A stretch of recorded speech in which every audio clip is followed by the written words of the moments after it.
Hey YouTube and F and True community, I am JC Styles of F and True Wrestling, and you know the routine.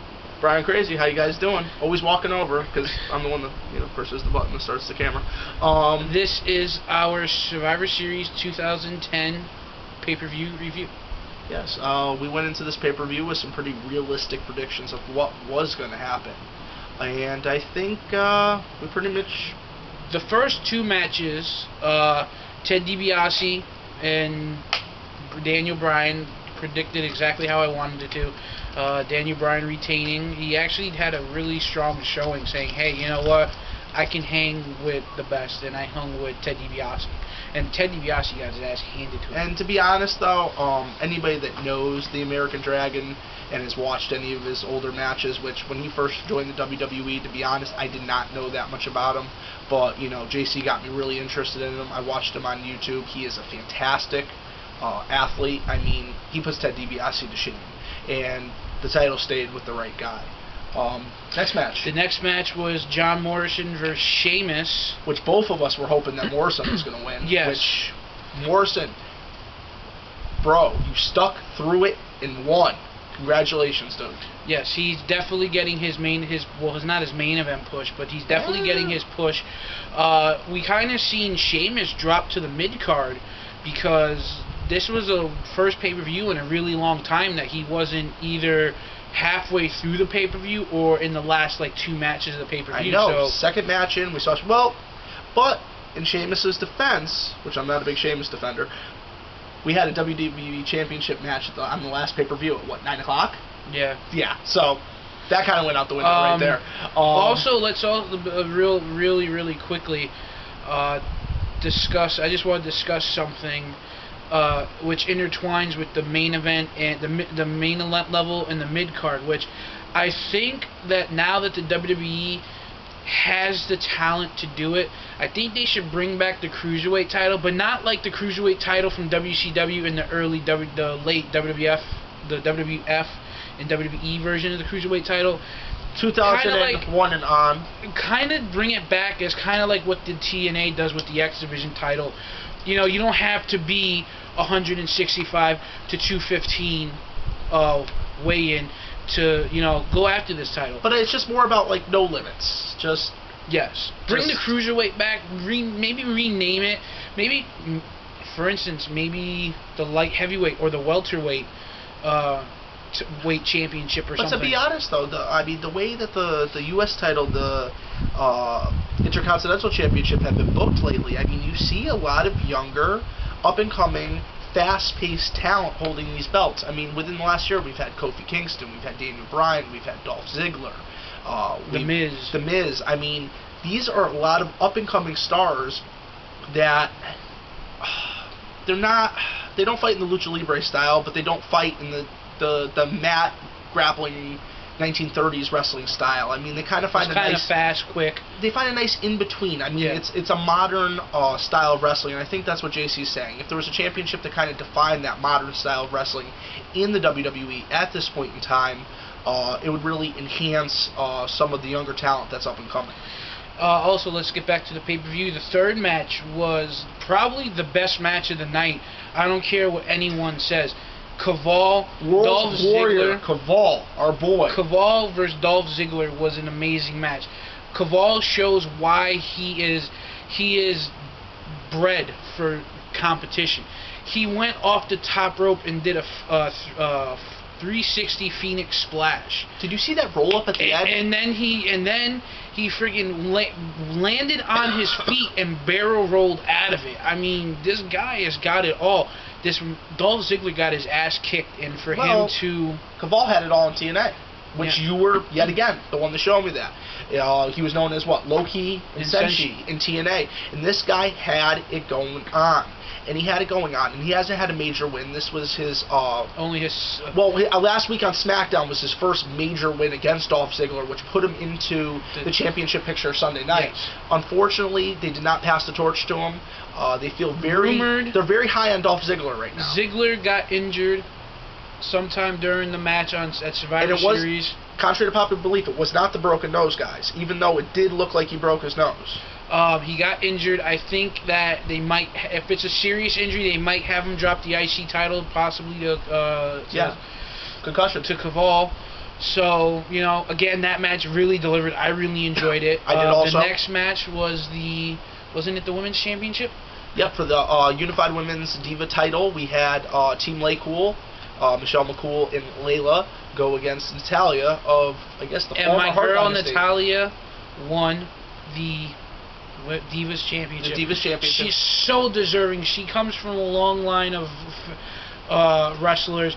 Jim the Anvil Neidhart, her uncle, the British Bulldog, her uncle Owen, her uncle Brett, you know. Oh, I mean, she comes from a fantastic wrestling family. Her grandfather is Stu Hart. But to be honest though, yes, Layla does not have that much in-ring ability, but Michelle McCool does.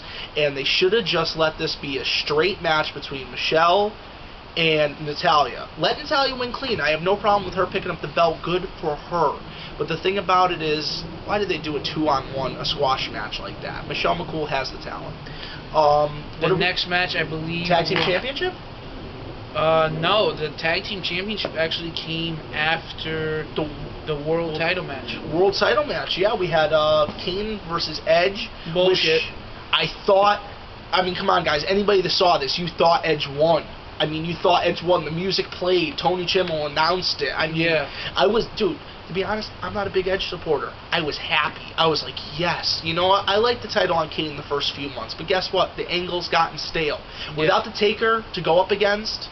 I mean, the angles like I said in the predictions, they got to get the belt on someone smaller, so SmackDown, so there can be some real competition. Because you got a long list of wrestlers on SmackDown that can't contend because you got a 7-foot monster with the title around his waist. And you know what? I'm really happy. Or over his shoulder because he never fucking wears it. I know this is a Survivor Series review, but he did fight at Survivor Series. You know, he's a member of SmackDown. Chris Masters. Why isn't the Masterpiece given more time in the ring to show his skills? I mean, this guy went undefeated with the Master Lock Challenge for... Actually, that match, the elimination match, which I kind of knew... I was kind of hoping Team Del Rio was going to win. I was really hoping. But when they started dropping like flies the way they did, I was like, alright, they're not going to win. I kind of knew Ray was going to win. Let's see what happens on SmackDown this week between Del Rio and Ray. Exactly. I was really hopeful to see Del Rio pick up the win so he could really cement himself. Rey Mysterio injured again, I think, as I read from my sources that sent me an email, not the anonymous GM. Then you had the tag match, which was basically a joke. Anything with Santino Marella going for a title or even wrestling is a joke. Well, hold on one second. He's the Andy Kaufman of this generation. And for those of you who don't know Andy Kaufman, he was a comedian who was on Saturday Night Live. He had somewhat of a stint against Jerry the King Lawler when Jerry the King Lawler was the champion in Tennessee or in Nashville. In wrestling back in the day. He was also intergender women's champion, you know, and all that crap. But that's what Santino is. Santino is the comic relief. Well, a couple interesting facts. One, Jerry the King Lawler held over 150 championships worldwide. He's never held a title in the WWE. Second, Santino Marella, when he first came into the WWE, even though he was helped out by the boss, he won the Intercontinental Championship in his first match against Umaga. And he was a pretty decent competitor. When they decide to have the whole angle go with Regal, Kozlov, and Santino, that's when he started becoming this comic relief. Now, Santino had a pretty decent showing at the pay-per-view. If they could show more of this, Kozlov's a pure brawler. I mean, this guy is nasty in the ring. He was in the main event picture for a short period of time. Now he's been kind of, you know... Knocked back, exactly, which they've done to so many people over the years. Nexus... My boys Nexus, they pick up the win, they retain the title, which I think what they should do is they should do the Freebird rule. Because there's so many Nexus members, they should bring the Freebird rule. What I would love to see Husky and McGillicuddy defend the titles. Then we had the main event that everyone was looking forward to with Nexus barred from ringside. Nexus was barred from ringside. Free or fired. Which earlier in the night, real quick, there was an interesting promo. R-Truth came up to John Cena and said, hey, dude, I'll go out there and, you know, let an accident happen to Randy Orton, and you get to keep your job.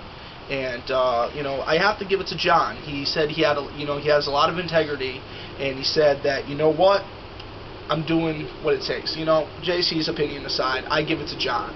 So, yeah, John Cena is the special referee, WWE Championship Called match. it right down the middle like he said he was going to. He was, until Wade Barrett pushed him. And you know what? How much could a guy take? This guy's been beaten down for months by Wade Barrett. You know what? Wade Barrett got exactly what he deserved. You know what? And Roddy Piper said it right last week on Raw. You give him the belt without calling it down the middle, you're spitting in my face because I've never held that championship. And I think, and you know what, to be honest, in that match, during that match, once he hit the wasteland, I thought it was over. I had a feeling that he was going to wind up winning the title. And, you know, and it just goes to show that the fact is that Wade Barrett can hang with Randy Orton. Wade Barrett but can hang with Randy Orton. Barrett did what he did, and it cost him the championship. It cost him the win, the gaining the WWE Championship for the first time, and he got spun around into an RKO. Yes, in the history of World Wrestling Federation and the WWE World Wrestling Entertainment, whatever you want to call it, the referee is not allowed to put their hands on a wrestler, a competitor. Okay, and how many times has Vince or Shane been the referee and screwed somebody over? How many times? But it's a storyline. Yeah, but I mean, yeah, okay. Cena didn't screw him. He just shoved him. He didn't throw a punch. He defended himself. He just basically like shoulder blocked him and basically just like kind of shoulder checked him, and that was it. And there was no real contact. He didn't swing or punch him, which then Randy turns into an RKO. 1, 2, 3. Cena's fired. He goes. He says he runs around the audience. He takes his bands off. All that crap. All that C Nation shit. And he runs around the arena and basically, you know, says goodbye to the fans, and then it goes black. Yeah, he left his wristbands. But before that, Orton kind of hugged in the middle of the ring. Yeah, him and Orton kind of embraced. Orton could not believe what John Cena did for him. And he did not screw him over. And if you pay attention when Orton gets on the rope, he goes like this. He goes like this twice, and he's in that whole time. He's walking up that ramp and leaving that area of the stage. He is got his eyes fixated on John Cena. He cannot believe that John Cena sacrificed his whole career to maintain his integrity and basically defend Randy Orton. So, you know what? I know JC's not a John Cena fan. I'm not the biggest of John Cena fans, but I got 3 little kids, and you know what? They're up-and-coming wrestling fans, and they love the guy. My wife's fond of him. Me, myself, I've always kind of taken the neutral ground. I've liked him since his character kind of evolved, you know, since he turned from the, you know, pure rapper guy into more of just kind of, you know, a fan-centric, you know, kind of fun-loving guy. But, you know what? The Cena era is over, and watch our next video, and you're going to find out what era has just begun.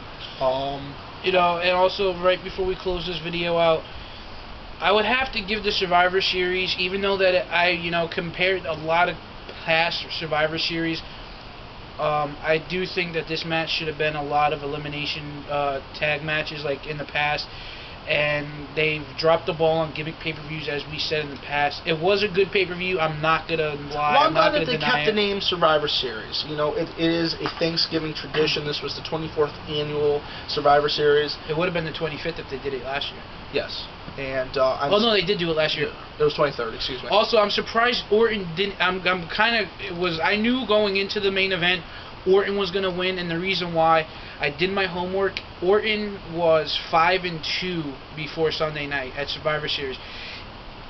Look it up. He was all the elimination matches he was in, with the exception of 2. He was the sole survivor, or one of the sole survivors of the elimination matches. So now he's 6-2. Can he continue the streak and go 7-2 next year? We have to see.